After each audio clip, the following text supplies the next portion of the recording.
Selamat pagi, Assalamualaikum warahmatullahi wabarakatuh. Bersama KPU Kota Pasuruan, agenda podcast mingguan KPU. Belajar bareng KPU dalam 3 menit. Dengan tema hari ini adalah pendaftaran partai politik. Bersama kita Ibunda Rois Dianasari, Ketua KPU Kota Pasuruan. Selamat pagi, Ibu. Selamat pagi, Assalamualaikum warahmatullahi wabarakatuh. Waalaikumsalam warahmatullahi wabarakatuh. Kita akan menanyai hal-hal mengenai pendaftaran partai politik. Pemilu sudah dekat, Ibu. Sistem pendaftaran partai politik pemilu 2024 seperti apa, Ibu, kira-kira? Karena waktunya hanya 3 menit, Pak Nanang itu sangat medit memberikan waktunya. Saya menjawabnya juga secara singkat saja. Sampai hari ini Pak Nanang, rapat dengar pendapat itu belum tuntas, belum usai. Berita terakhir itu saya membaca akan dimulai lagi awal tahun 2022. Artinya sampai hari ini kita belum mendapatkan secara pasti bagaimana jadwalnya, bagaimana pelaksanaannya, seluruhnya adalah belum.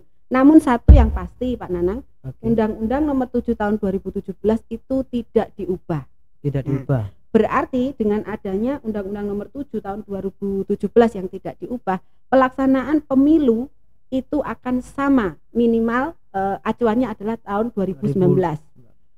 Kita akan melaksanakan tahapan pemilu itu sama di tahun 2019.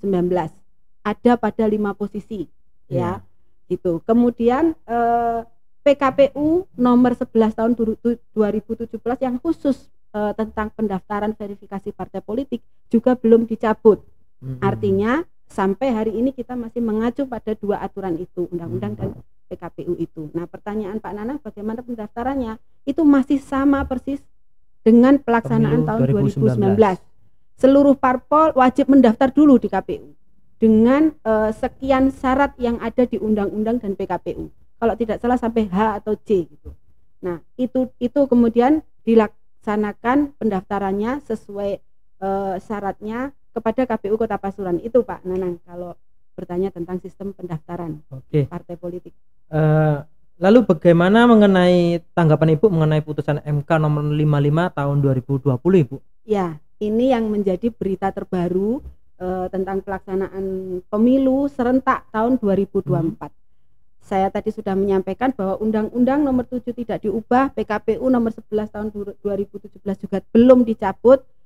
Ada putusan MK, ya. Putusan MK ini setelah pelaksanaan tahun pemilu 2019 itu ada beberapa kali JR yang dilakukan oleh beberapa partai politik, yaitu uji norma tentang PKPU tentang Undang-Undang Nomor 7 tahun 2017, khususnya pasal 173 tentang pendaftaran dan verifikasi partai politik. Nah, dari ketiga putusan MK itu yang terakhir adalah putusan MK nomor 48 PUU tahun 2021. Jadi begini, MK itu adalah satu lembaga peradilan berdasarkan Undang-Undang Dasar 45 yang kewenangannya adalah salah satunya itu menguji undang-undang kepada atas terhadap UUD 45.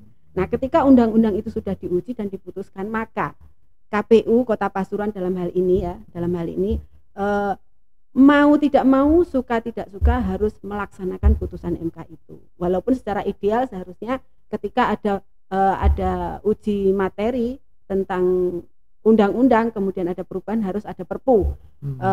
Mengisi itu maka KPU Kota Pasuruan mau tidak mau, suka tidak suka, maka harus melaksanakan itu. Nah, apa putusannya?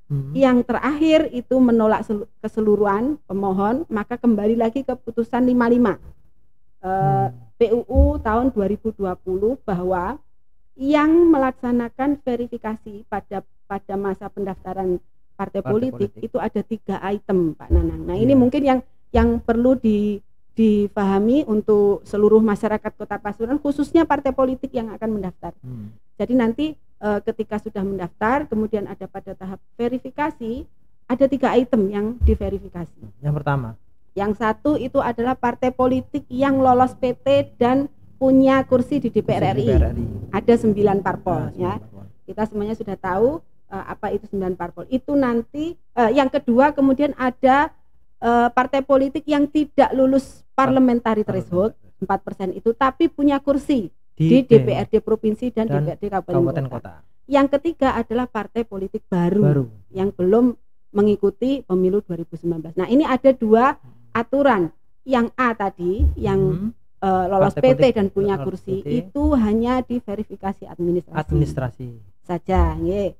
Kemudian yang 2, yang poin B dan poin C, yang tidak lolos PT tapi punya kursi dan partai politik baru itu diverifikasi admin dan faktual. Berarti ada perbedaan ya antara Ya. partai politik yang ikut parlemen dan yang tidak ada Tidak. di Ya, tidak ya.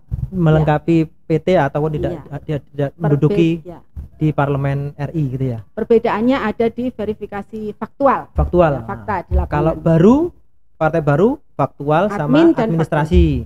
Nah, namun Iya. kalau yang PT hanya administrasi Iya, saja. betul Pak Nanang. Itu Mungkin- yang perlu Baik diketahui. Ibu, terima kasih. Mungkin itu saja perbincangan kita pada hari ini. Terima kasih. Salam hebat.